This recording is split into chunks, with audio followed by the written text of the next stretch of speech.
377 है, कल पढ़ेंगे हम। जी good evening class. Thank you ma'am. Good evening sir. कैसे हैं आप सब? सर सब बढ़िया है सर। चलिए बढ़िया ही चाहिए। चलिए शुरू करते हैं। आईपीसी में हम लोग 325 और 326 लास्ट क्लास में डिस्कस किए थे। किसी को कोई समस्या हो भाई, कुछ समझ ना आ रहा हो तो बता दीजिएगा, आगे बढ़ते हैं फिर। ठीक है।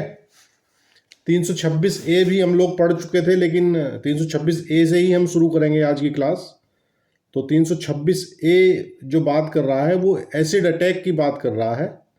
और एसिड अटैक के बारे में मैंने लास्ट क्लास में आप लोगों को काफ़ी विस्तार पूर्वक बताया था।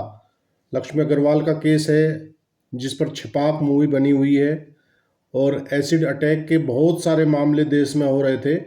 तब जाकर जो है सरकार ने ये संशोधन इसमें इंट्रोड्यूस किया था, और एसिड अटैक के लिए अलग से धारा 326 ए और 326 बी का निर्माण किया था, जिनमें एसिड अटैक के लिए विशेष प्रावधान किए गए। और एसिड अटैक के जो मामले हैं उनमें सज़ा बढ़ाई गई। सामान्यतः जब तक 326 ए और 326 बी नहीं थे तो ये जो मामला आता था केवल 326 में आता था, और 326 में जो सज़ा का प्रावधान है वो इतना मजबूत नहीं था जितना कि नुकसान एसिड अटैक से होता था। देखिए, एसिड अटैक एक इस प्रकार का अटैक है कि जिसके ऊपर एसिड से हमला किया जाता है उसकी लाइफ जो है वो मृत्यु से भी बदतर हो जाती है। ठीक है। उसे कहीं जॉब कोई देने को तैयार नहीं है, उसके साथ बैठ के खाने को तैयार नहीं है, सोशल उसकी एक तरह से डेथ मान लीजिए आप हो जाती है। ठीक है।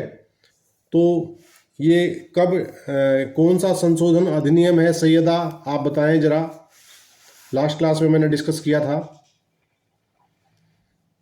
जी गुड इवनिंग सर। हाँ गुड इवनिंग जी सैयदा। सर, दंड विधि संशोधन है ये। जी सर।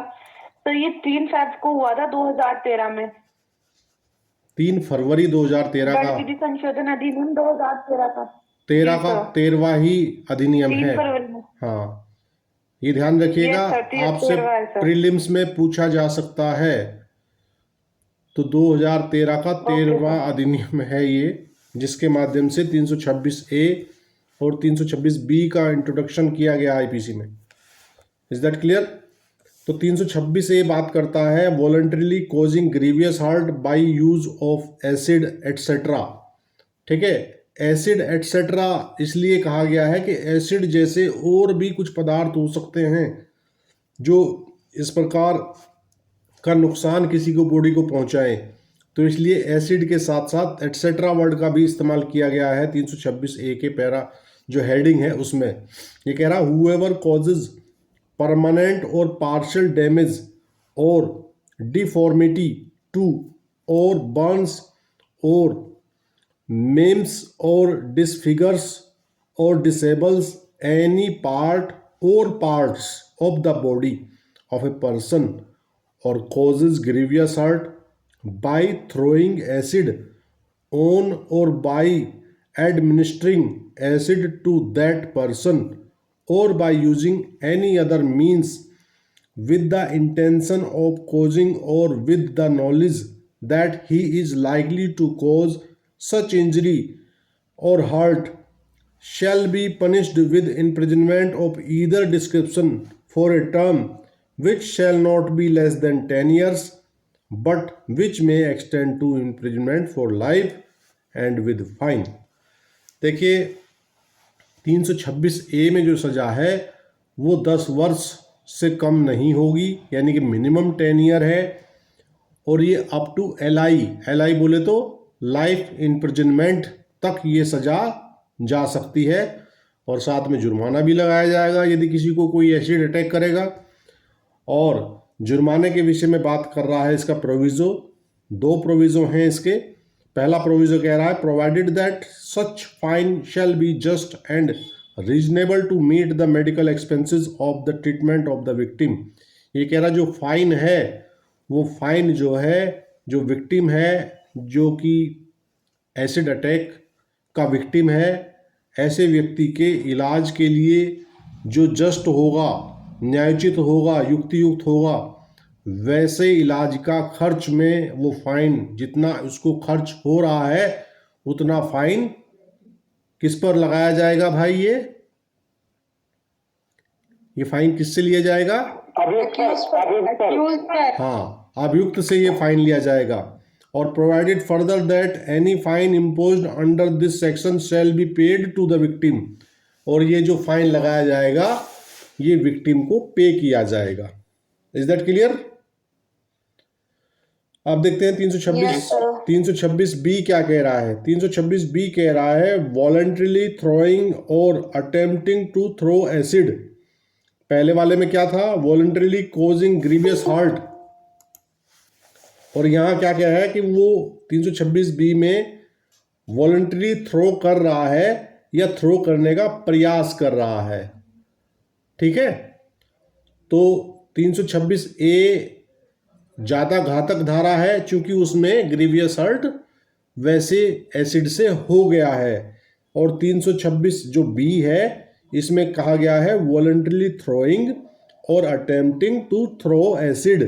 ये कह रहा है whoever throws or attempts to throw acid on any person or attempts to administer acid to any person or attempt to use any other means with the intention of causing permanent or partial damage or deformity or burns or maiming or disfigurement or disability or grievous hurt to that person shall be punished with imprisonment of either description for a term which shall not be less than 5 years but which may extend to 7 years and shall also be also liable to fine।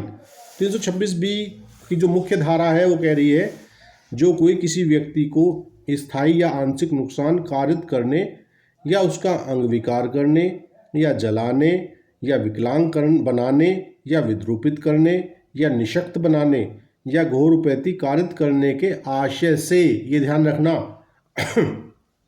उस व्यक्ति पर अम्ल फेंकता है या फेंकने का प्रयत्न करता है।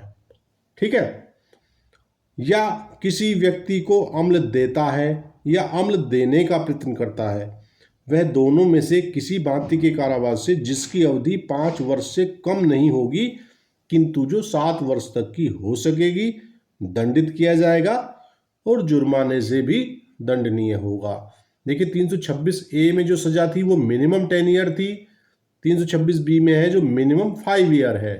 ठीक है, देखिए इन सजाओं का भी आप ध्यान रखिएगा कि किस धारा में कितनी सजा का प्रावधान है।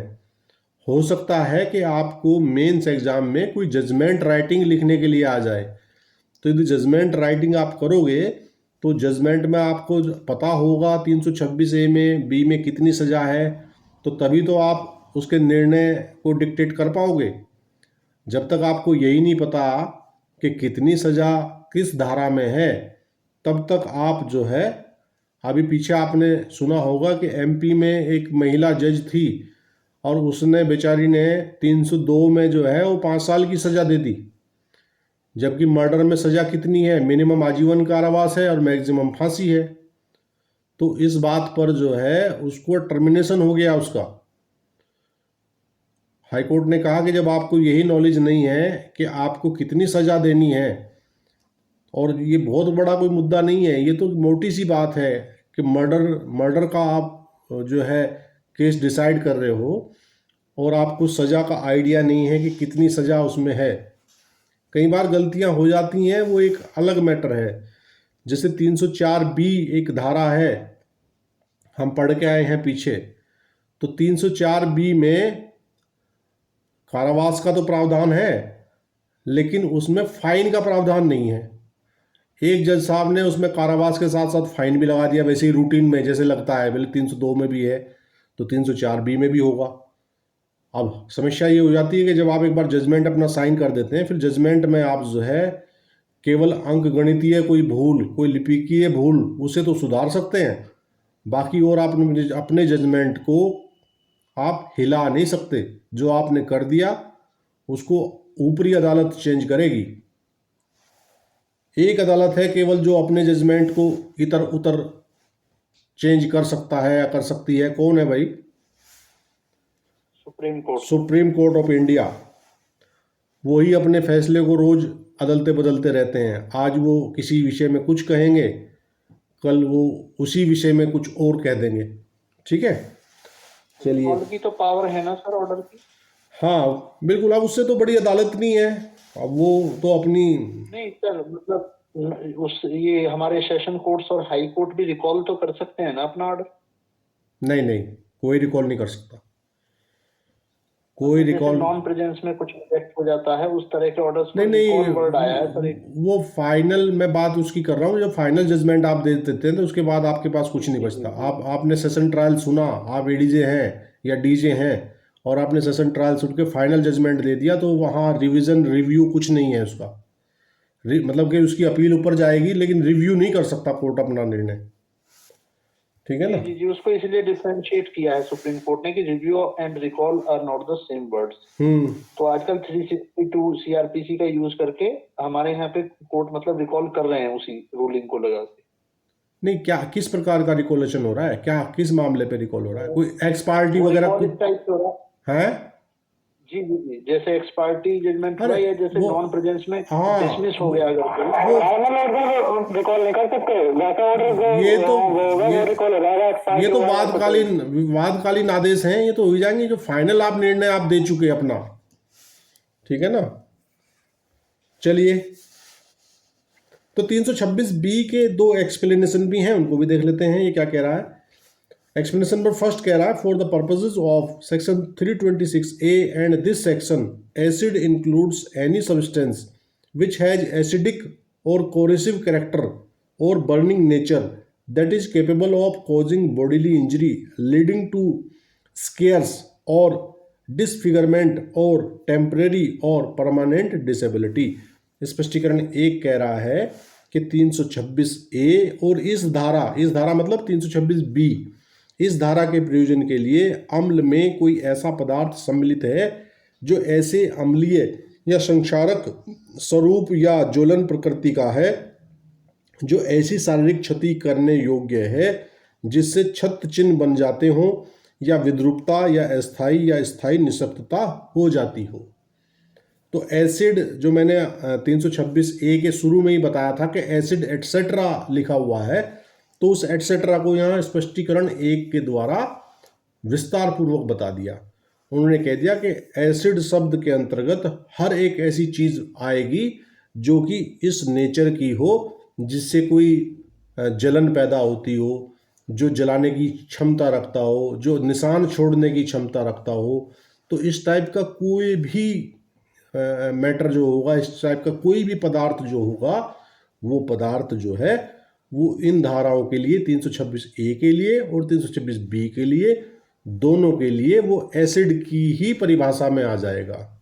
वो कुछ भी हो, जरूरी नहीं कि एसिड हो, एसिड के अलावा हर एक ऐसी चीज जो ऐसा जो इसमें यहाँ स्पष्टीकरण एक में बताया है, ऐसा जो भी कृत्य कर सकता हो, ऐसा कोई परिणाम किसी बॉडी पर ला सकता हो, कोई भी पदार्थ, तो वो अम्ल शब्द के अंतर्गत ही यहाँ माना जाएगा। Is that clear? स्पष्टीकरण एक समझ आ गया भाई? कोई दिक्कत? Sir I have a question. Yes please. Sir जैसा अगर कोई किसी को आग लगाता तो वो भी इसमें आएगा 326 में, 326 या बी में? बी। अगर कोई किसी को आग लगाता है गैस से या किसी भी चीज से, हाँ देखिए, तो वो 326 बी में आएगा। देखिए आग लगाने वाली बात तो 326 में ही आ गई थी। जलाता है या तप्त पदार्थ से, नहीं इसमें आया ना, जलन उत्पन्न करेगा या इस तरह की कोई चीज है वो। देखिए अम्ल में कोई ऐसा पदार्थ सम्मिलित है, पदार्थ से मतलब कोई ऐसी लिक्विड आइटम है या ऐसा कोई ठोस आइटम है, ठीक है ना? तो वो यहाँ उस सब्सटेंस की बात कर रहा है जो कि आपके ऊपर फेंका जा सके, है ना? पेट्रोल वगैरह भी आ जाएगा। वैसे पेट्रोल, अगर पेट्रोल में जब तक आग ना दिखाई जाए तब तक तो पेट्रोल का नॉर्मली किसी बॉडी पे इस तरह का असर नहीं आता। पेट्रोल तो उड़नशील वस्तु है, अगर आपके ऊपर पेट्रोल गिर भी जाए तो ना तो आपके बॉडी पे निशान आएंगे जल्दी सी, ना उससे जलन होएगी, वो तो उड़ जाएगा जब तक कि साथ में उसके साथ अग्नि प्रज्वलित ना कर जाए, आग ना दिखाई जाए। हाँ, आग दिखाती ही तो वो एकदम मामला गंभीर हो ही जाएगा फिर। ठीक है, ये ऐसे पदार्थों की बात कर रहा है जो अम्लीय या संक्षारक स्वरूप या ज्वलन प्रवृत्ति के हैं अपने आप में, उनके साथ आग का मिलन कराने की आवश्यकता नहीं है, वो अपने आप में इस नेचर के हैं। ठीक है ना। अब जैसे किसी के ऊपर एसिड फेंका जा रहा है तो एसिड के साथ आपको तिल्ली थोड़ी दिखानी पड़ रही है, एसिड अपने आप में काम कर देगा, या कोई अदर केमिकल भी ऐसे हो सकते हैं एसिड के अलावा भी, तो वो सारे इंक्लूड कर लिए इन्होंने इस स्पष्टीकरण से। ठीक है जी सर। एक्सप्लेनेशन नंबर 2 देखते हैं, वो कह रहा है for the purposes of section 326A and this section permanent और पार्शियल डैमेज और deformity shall not be required to be irreversible.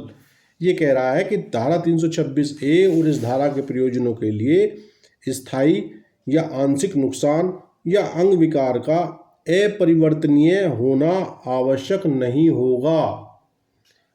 ये क्या समझ आ रहा है भाई, ये क्या बता रहा है स्पष्टीकरण 2? किसी को समझ आया कुछ?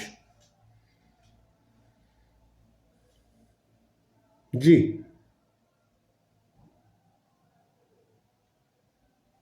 सैयदा। सर मेरे को तो यस सर।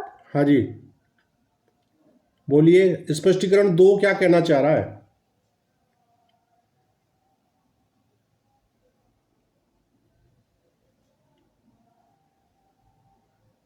सर मैं ट्राई। हाँ यस यस प्लीज।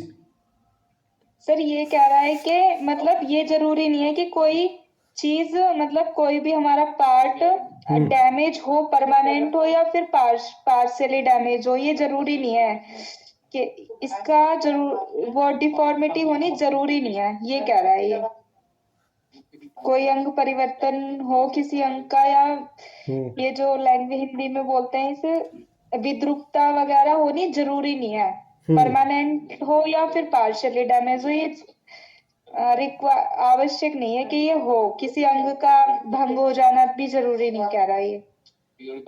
चलिए शिखा जी ने तो बहुत मुझे समझ में आया। अच्छा प्रयास किया आपने। शिखा जी के अलावा कल्पना चौहान जी, आप बताइए कि स्पष्टीकरण 2 से आप क्या समझ पा रहे हैं?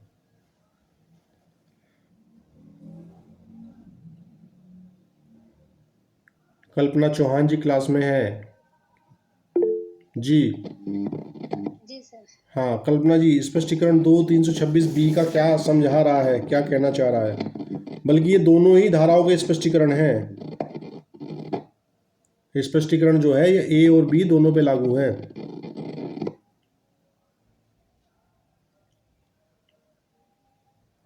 जी गुल रफीक एडवोकेट क्लास में है। कल्पना जी आपका माइक डिस्टर्ब कर रहा है, आप माइक ऑफ कर लीजिए। Gul Rafiq, can you hear me?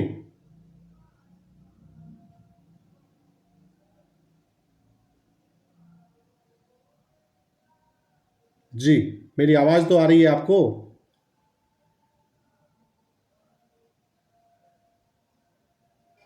Sir जी हाँ भानु जी बताइए। ये हमारी समझ से तो यही होना है कि परिवर्तनीय होना आवश्यक है, चाहे वो अस्थायी रूप से हो या आंशिक रूप से हो या किसी भी प्रयोजन से हो, अंग विकार हो। मतलब कि परिवर्तनीय होना आवश्यक है। लेकिन परिवर्तनीय अपरिवर्तनीय नहीं, सर परिवर्तनीय होना आवश्यक है, चाहे आंशिक रूप से हो या अस्थायी रूप से हो या किसी और रूप से हो। एक बार मैं फिर पढ़ रहा हूँ, ध्यान से सुनिएगा और समझने का प्रयास कीजिएगा क्या कहना चाह रहा है।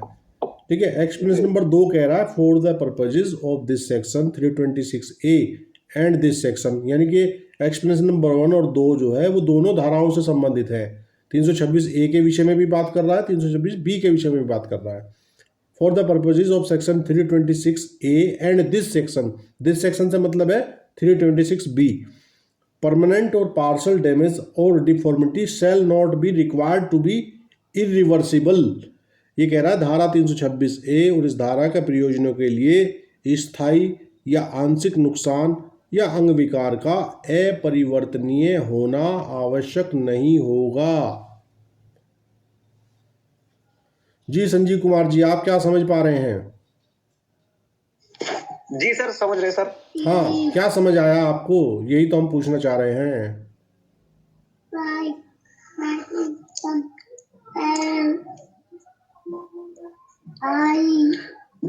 साथ साथ में बच्चे को भी पढ़ा रहे हैं क्या आप? सर वो पढ़ रहा है, अपना वो काम है, वर्क वो कर रहा है। मैंने कहा कभी वकालत में एडमिशन करा दिया हो अभी से? नहीं सर, इसमें नहीं सर, वो उसका काम है, तो वो पूछ रहा था कि हमने कि अपने करो चुपा। देखिए, जहां तक इस स्पष्टीकरण को मैं समझ पा रहा हूं, ये कह रहा है कि जो आपकी बॉडी पे इम्पैक्ट आएंगे, ठीक है ना, ऐसे अटैक से, तो हो सकता है कि वो बाद में परिवर्तित, मतलब उनको वो रिवर्स हो जाए, वो ठीक हो जाए,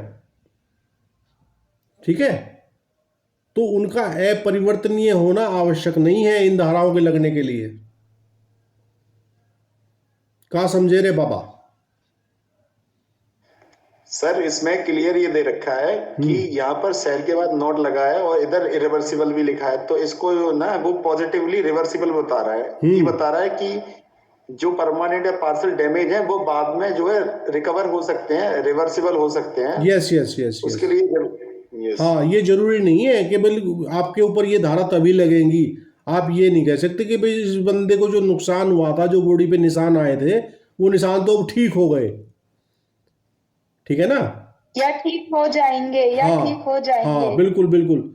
उस बात से आपके जो आपका जो अपराध है, वो अपराध की ग्रेविटी इस बात से कम नहीं हो जाएगी कि भाई ये जो आपने इसको बॉडीली इंजरी करी है, ये बॉडीली इंजरी जो है रिवर्सेबल है, ये ठीक हो जाएगा। वो ठीक हो या ना हो, इस बात से कोई फर्क पड़ने वाला आपके 326 ए और बी वाले मामले में जो मामले बनेंगे, उनकी ग्रेविटी सजा के मापमान में कोई अंतर नहीं पड़ने वाला। कल अगर आपके ऊपर, यानी कि मतलब ए ने बी के ऊपर कोई अटैक किया और बी को तत्कालिक कोई समस्या आई और फिर बी जो है उपचाराधीन रहा और वो उसको भगवान की दया से, डॉक्टरों के प्रयास से वो ठीक हो गया, तो वैसी अवस्था में स्पष्टीकरण 2 ने एक्यूज को कोई भी लाभ देने से मना कर दिया है। ठीक है भाई? सर इसमें ये भी कह रहा है कि ये जरूरी नहीं है कि उसको आंशिक नुकसान हो भी, चाहे उसको, पर अगर देखिए, वो नुकसान जो है 326 बी जो पार्ट है वो बिना नुकसान वाला मामला है, और 326 ए जो है उसमें हर्ट हो रहा है ग्रीवियस। ये अंतर तो 326 ए और बी में आ गया, और यहाँ ये दोनों धाराओं पे अप्लाई कर रहा है स्पष्टीकरण जो है दोनों, तो उसको इरिवर्सेबल होना जो है वो आवश्यक नहीं है। ठीक है भाई? इरिवर्सेबल का मतलब तो यह है कि जिसको रिवर्स ना किया जा सके। Is that clear? आगे बढ़े जी। चलिए देखिए, धारा 327, 328 और 329 ये आपको सेल्फ पढ़ने हैं। ठीक है, बहुत ज़्यादा इंपॉर्टेंट नहीं है। इसमें जो मोस्ट इंपॉर्टेंट अब धारा है वो 330 है, उसको देख लीजिए। 330 पर बहुत बार सवाल आया है, ये प्रीलिम्स में अक्सर आपको रखा हुआ मिलेगा। 330 कह रहा है voluntarily causing hurt to extort confession और to compel restoration of property. ये कह रहा है संस्वीकृति उद्यापित करने या विवश करके संपत्ति का प्रत्यावर्तन कराने के लिए स्वेच्छा उपैति कारित करना। ठीक है, कन्फेशन तो आप सभी लोग जानते ही होंगे, कन्फेशन क्या होता है? संस्वीकृति, मतलब संस्वीकृति सर। जैसे कोई कन्फेस कर लेता है, पुलिस के आगे कर ले वो कन्फेस कि हाँ ये मैंने ही किया है, इस तरह से इसको एडमिट कर लेना कन्फेशन है सर। हाँ जी, हाँ, तो 300 क्रिमिनल केसेस में होती है, उसको बोलते हैं संस्वीकृति, और जो स्वीकृति कही जाती है वो सिर्फ सिविल के लिए होती है। जी, बहुत अच्छे। संस्वीकृति कहाँ परिभाषित है भाई? धारा 24 एविडेंस एक्ट में। वैसे तो संस्वीकृति कहीं भी परिभाषित नहीं है, वैसे सर कहीं नहीं है उसका पर। है ना, संस्वीकृति की कोई परिभाषा नहीं है, ठीक है। व्हाट 64 में कन्फेसमेंट एंड जी जी जी जी, बहुत अच्छे।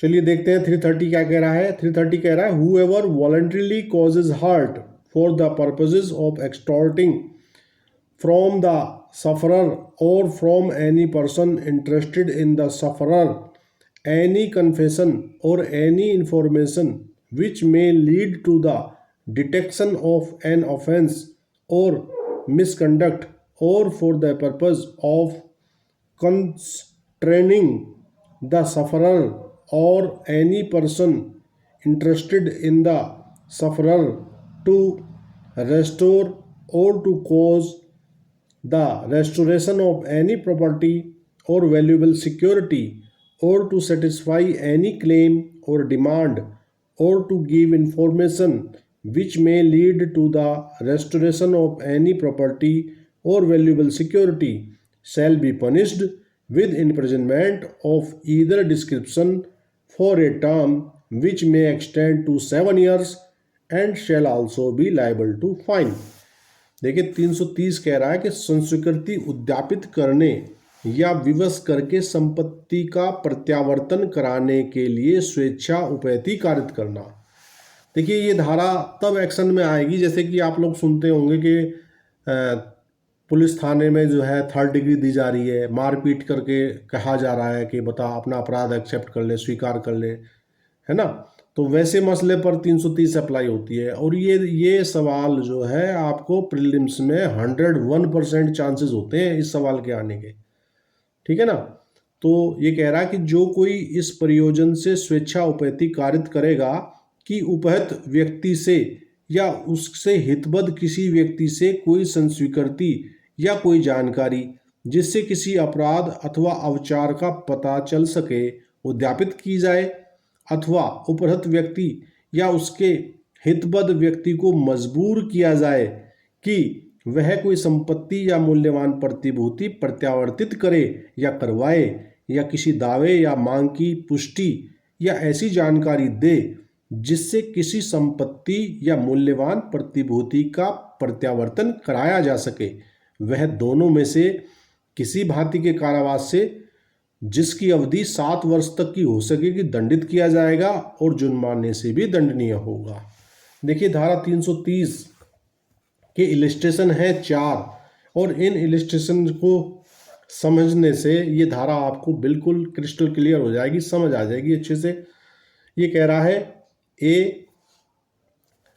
जो इलिस्ट्रेशन ए है उसका कह रहा है कि अ police officer tortures Z in order to induce Jed to confess that he committed a crime, A is guilty of an offense under this section। ये कह रहा है कि के जो है एक पुलिस ऑफिसर है और यह को वह संस्वीकृति करने को कि उसने अपराध कारित किया है उत्प्रेरित करने के लिए यातनाएं देता है, के इस धारा के अधीन अपराध का दोषी है। ठीक है भाई, पहला ही इलिस्ट्रेशन पुलिस वाले के ऊपर आया है। मैंने बताया भी था कि अगर पुलिस थाने में किसी व्यक्ति को मारपीट करके पुलिस उससे कोई संस्वीकृति लेना चाह रही है, कोई कन्फेशन लेना चाह रही है, तो वैसे पुलिस अधिकारी पर अगर मुकदमा चलेगा तो धारा 330 का चार्ज बनेगा उस पर। ठीक है भाई, इज दैट क्लियर? सर मुझे ये समझ में नहीं आ पा रहा। क्या नहीं समझ आ रहा जी शिखा जी? 330 मुझे टफ सा लग रहा है, पता नहीं क्यों। नहीं, टफ तो इसमें कुछ है ही नहीं। ये सीधा बताया है कि यदि आप किसी की संस्वीकृति उद्यापित कराने की दृष्टि से किसी को टॉर्चर कर रहे हैं या किसी से कोई प्रॉपर्टी रिकवर कराने के लिए, मान लीजिए चोर है, कोई चोर है और उससे चोरी की संपत्ति आपसे पता करवानी है कि बता तूने चोरी का माल कहाँ छिपाया है, उसके लिए पीटा जा रहा है उसको। ठीक है ना? तो इसकी इलस्ट्रेशन आप सर किसी को प्रेशर देके उससे मतलब कन्फेस करवाना। हाँ, प्रेशर क्या, उसको आप उसको बाकायदा उपैति कारित कर रहे हैं। उसको ठीक है, हाँ उसको 3rd डिग्री भी दी जा रही है। उसको ओके सर, ठीक उसको है। मारा पीटा जा रहा है, ठीक है ना। तो अब अगला इलस्ट्रेशन देख लीजिए। पहले इलस्ट्रेशन में तो आप कन्फेशन उसका डिमांड कर रहे हैं। दूसरा इलस्ट्रेशन कह रहा है A police officer tortures B to induce him to point out where certain stolen property is deposited, A is guilty of an offence under this section. क्या एक पुलिस ऑफिसर यह बतलाने के कि अमुक चुराई हुई संपत्ति कहाँ रखी है उत्प्रेरित करने के लिए ख को यातना देता है, क्या इस धारा के अधीन अपराध का दोषी है। मैंने अभी आपको समझाया कि कोई चोर है, वो पुलिस ने पकड़ लिया, लेकिन चोरी का माल उसने कहीं दबा रखा है, कहीं छिपा रखा है। तो उस जानकारी को प्राप्त करने के लिए जो उसको 3rd डिग्री पुलिस वाला दे रहा है, वैसे पुलिस वाले के विरुद्ध 330 के तहत कार्रवाई की जाएगी। 330 का मुकदमा उस पर कायम होगा। उसके तहत उसे 7 वर्ष तक की सजा का प्रावधान 330 करता है, ठीक है। सर पुलिस वाले को दी जाएगी मतलब ये सजा?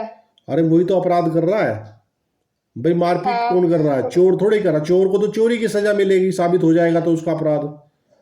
देखिए बट सर अक्सर पुलिस वाले तो उसे पीटते ही हैं उगलवाने के लिए कि वो सच उगल दे, तो कोई केस ही नहीं होता उन पे। तो अब मुकदमा कौन लिखेगा? पुलिस ही तो लिखेगी। बहुत सी बातें तो हमारे यहाँ किताबों में सजी रखी हैं, वो प्रैक्टिकल में नहीं होती। वो तो आपको एकेडमिक रूप से 330 पढ़ने को मिल रहा है। 330 का हमने कोई आज तक मुकदमा कोर्ट में तो देखा नहीं। ये तो यहाँ किताबों की शोभा बढ़ा रहा है। हाँ जी, ठीक है ना। जैसे किसी मतलब ऐसा हो रहा है तो हम कर सकते हैं पुलिस वालों के अगेंस्ट, मतलब वीडियो वगैरह बना लेंगे तो फिर तो चलेगा ना, फिर तो लिखना ही पड़ेगा उन्हें। 330 का मुकदमा आप कोर्ट के माध्यम से दर्ज करा दें, पुलिस तो लिखेगी नहीं जल्दी सी, या कंप्लेंट फाइल कर दें, है ना भाई।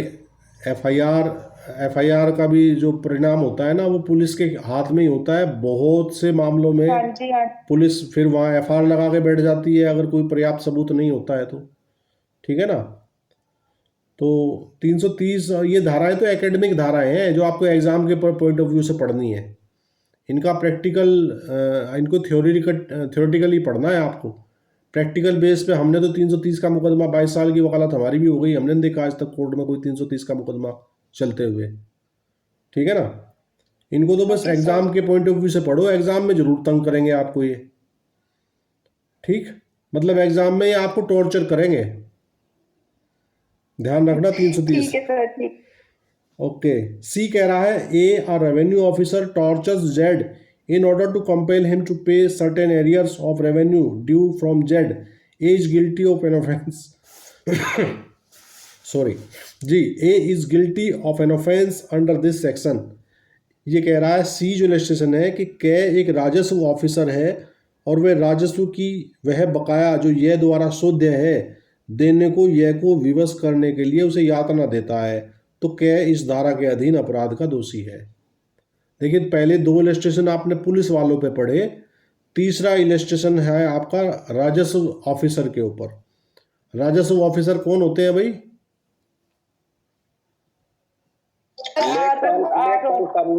लेखपाल वगैरह ये सब। हाँ, लेखपाल, तहसीलदार, कानूनगो, कुरकमीन, है ना। लैंड से संबंधित जो भी हो सर जी वो देखते हैं मसला। हाँ, तो अगर किसी व्यक्ति पर कोई मान लीजिए बकाया है और उस बकाया के लिए वो व्यक्ति जो कि राजस्व अधिकारी है उस व्यक्ति को मारपीट करके उससे बकाया वसूल करने का प्रयास करता है, तो वहाँ ये धारा उस पर अप्लाई हो जाएगी और वो 330 के तहत मुकदमा उस पर चलेगा।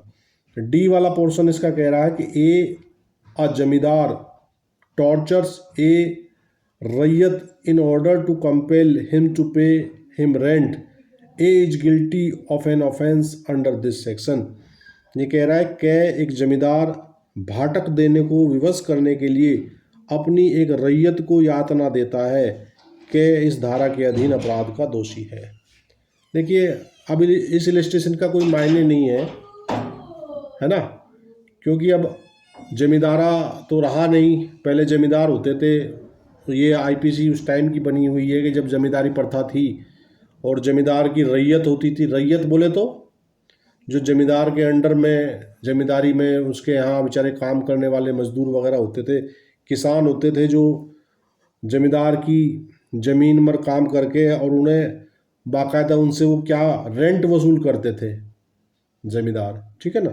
तो वैसा रेंट प्राप्त करने के लिए यदि जमींदार यातनाएं दे रहा है, पीट रहा है, जैसे अक्सर तुमने फिल्मों में देखा होगा ना, वो ठाकुर साहब जमींदार दिखाए जाते हैं बड़े, और बेचारे मजदूरों के साथ वो यातनाएं देते हैं, उनके साथ मारपीट करते हैं, है ना।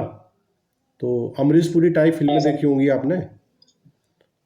सूर्या फिल्म में अमरीश पुरी। हाँ, आज का अर्जुन, है ना। तो इस टाइप के कृत्य जो है वो अंडर 330 आएंगे। Is that clear? Yes sir. जी। तो डी.के. बासु बनाम पश्चिम बंगाल राज्य का बहुत महत्वपूर्ण केस है 1997 का, ठीक है। तो उसमें 3rd डिग्री वगैरह के लिए मनाही की गई है। डी.के. बसु में कुछ डायरेक्शन सुप्रीम कोर्ट ने दिए थे कि आप गिरफ्तार व्यक्ति के साथ कैसा व्यवहार करेंगे, उसके लिए पूरी गाइडलाइंस बनी हुई हैं, और वो गाइडलाइंस बोर्ड पे छपकर आपको हर थाने पे पढ़ने को भी मिल जाएंगी, है ना। तो डी.के. बसु का केस ध्यान रखिएगा 330 पर। Is that clear? Sir case पूरा क्या है D K. Basu versus? D K. Basu versus state of Paschim Bangal, AIR 1997, supreme court 610। ठीक है। जैसा आप पश्चिम बंगाल के 4 बार मुख्यमंत्री रहे थे का? कौन? ये डी.के. बसु। अरे वो बसु दूसरे होंगे। अच्छा। हाँ। नहीं, वो बेचारे ज्योति बसु कौन? वो ये डी.के. बसु तो कोई बेचारे पुलिस से प्रताड़ित व्यक्ति थे जो सुप्रीम कोर्ट तक गए। अच्छा, हम कहा सर का जो है ना, ना। तो ज्योति बसु होंगे। वो ज्योति बसु थे पश्चिम बंगाल के। वो ज्योति बसु थे। ज्योति बसु 25 साल तक लगातार मुख्यमंत्री रहे थे। हाँ हाँ, सबसे ज्यादा सर ये रिकॉर्ड सुप्रीम कोर्ट का मैटर है डी.के. बासु वाला, तो फिर मतलब इसकी वो बता दीजिए सर, ईयर अभी बताया था आपने। हाँ, मैं दोबारा बोल रहा हूँ, आप लोग नोट कर लीजिए। ये है D K. Basu versus state of Paschim Bangal, AIR 1997, supreme court 610।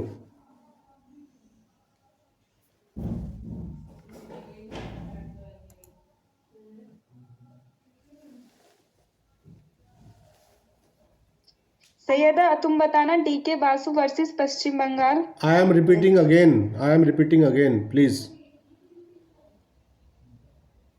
DK. Basu versus state of Paschim Bangal, AIR 1997, supreme court 610। ठीक है जी। यस सर, ठीक। ओके।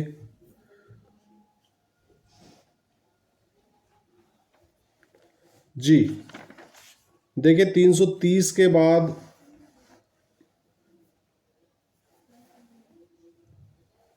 331 में जो है वो घोर उपैती की बात हो रही है। 330 में तो उपैती की बात हो रही है, और 331 में सेम बात के लिए घोर उपैती की बात हो रही है। देखिए, हम पीछे से लगातार पढ़ते आ रहे हैं कि उपैती के लिए अलग सेक्शन है, घोर उपैती के लिए अलग सेक्शन है। इसी प्रकार 330 में जो बातें बताई गई हैं वो उपैती से संबंधित बात है, और यदि ऐसे ही कृत्य करते हुए कोई व्यक्ति घोर उपैती कारित करेगा तो फिर 331 का मामला बन जाएगा। ठीक है। और वहाँ जो सज़ा थी 330 में वो 7 साल तक की थी, और 331 में सज़ा हो जाएगी कितनी? 10 साल। 10 years। ठीक है ना। तो 330 के साथ आपको 31 भी समझ आ गया, तो 331 के साइड में आप इसको घोर उपैती, 330 केवल उपैती।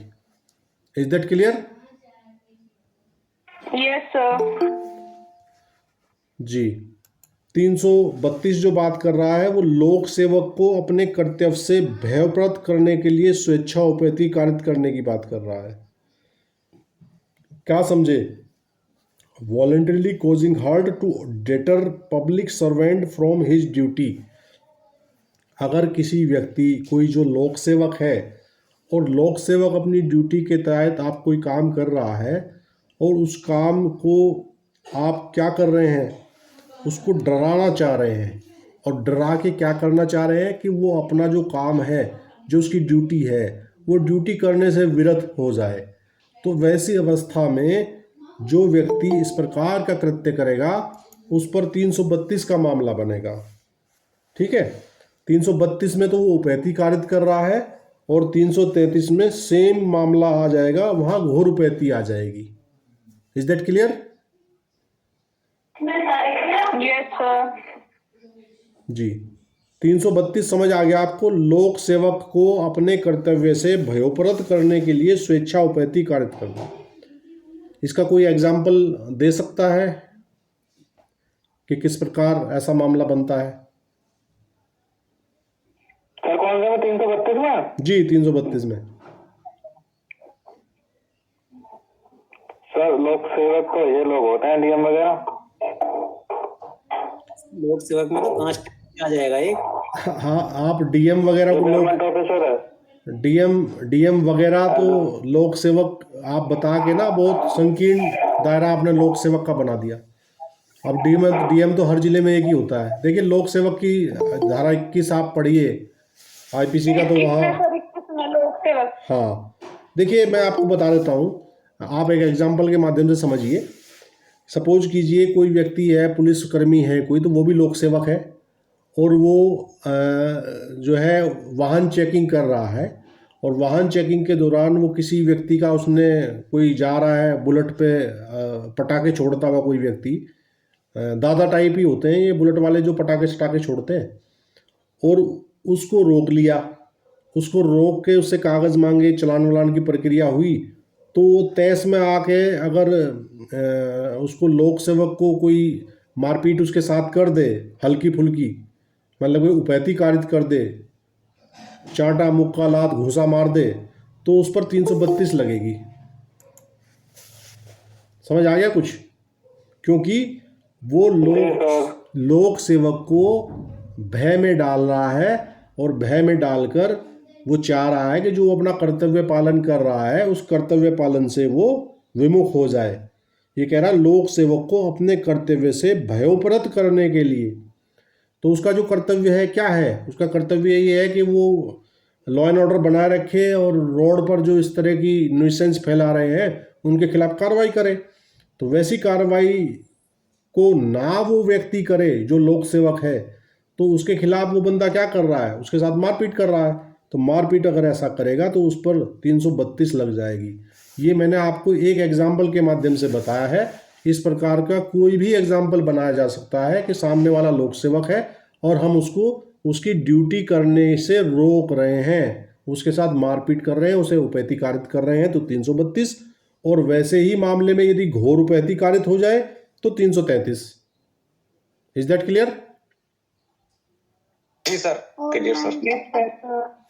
334 और 35 में आपको पहले ही समझा चुका हूँ। 334 और 35 तो हमने जब 323 और 24 और 325 और 26 पढ़ा था, तब हमने 334 और 35 दोनों को डिस्कस कर लिया था। Is that clear? कोई आपत्ति किसी को?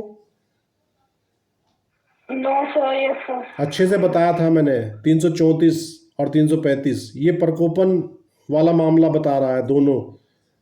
334 जब लगेगी जब खाली उपैती का मामला हो, और 335 जब आएगी जब घोर उपैती का मामला हो। ठीक है भाई? 336, 337 और 338 यहाँ बात हो रही है कैसे? यहाँ जो मामला आ रहा है 36, 37 और 38 में ये बात कर रहा है कार्य जिससे दूसरों का जीवन या व्यक्तिक क्षेम संकटापन्न हो, एक्ट इंडेंजरिंग लाइफ और personal safety of others, whoever does any act so rashly or negligently। देखिए यहाँ लापरवाही वाले मामले आ गए 36, 37, 38। ये तीनों धाराएं लापरवाही वाले मामलों से आ रही हैं, जहां आप चोट पहुंचाओगे किसी को। लापरवाही पूर्वक तरीके से आप कोई गाड़ी चला रहे हैं, दौड़ा रहे हैं, तो किसी को यदि आप यहाँ 337 कह रहा है, ऐसे कार्य द्वारा उपैती कार्य करना जिससे दूसरों का जीवन या व्यक्तिगत क्षेम संकटापन्न हो जाए। ठीक, जैसे कि आप रोड पे रेसली नेग्लिजेंटली गाड़ी चला के किसी को टक्कर मार देंगे, तो वहाँ एक्सीडेंट में क्या होगा? अगर उपैती किसी को होगी तो 337 लगेगी, घोर उपैती होगी तो 338 लगेगी। और अगर किसी की डेथ हो जाएगी भैया आपकी टक्कर से गाड़ी की, तब क्या लगेगी? 304B 304 सर 304 ए लगेगी, ना बी लगेगी, ना 304 लगेगी, ए लगेगी। 304 स्वेच्छा वो हाँ उपेक्षा द्वारा हाँ 304 ए लगेगी। चलिए आमना मैम आ गई हैं, क्लास का टाइम मेरा ओवर हो गया है, 2 मिनट फालतू ले लिए मैंने। Aamna ma'am please. Sir thank you sir. और टू आज हम पूरा टाइम ले लें। आज तो मेरा गला भी दुख गया है, आज पढ़ा रही थी ना मैं, आके थोड़ा लेट हो गई, कोर्ट में ठंड भी लग जाती है बाहर। भाई ज़्यादा गले का ध्यान रखो, आप ज़्यादा मेहनत मत करो, ठीक है? सही कह रहे हैं सर आप। ओके, शुभ रात्रि क्लास। आप आमना मैम की क्लास लीजिए अब। धन्यवाद सभी का। Thank you sir. Okay, thank you.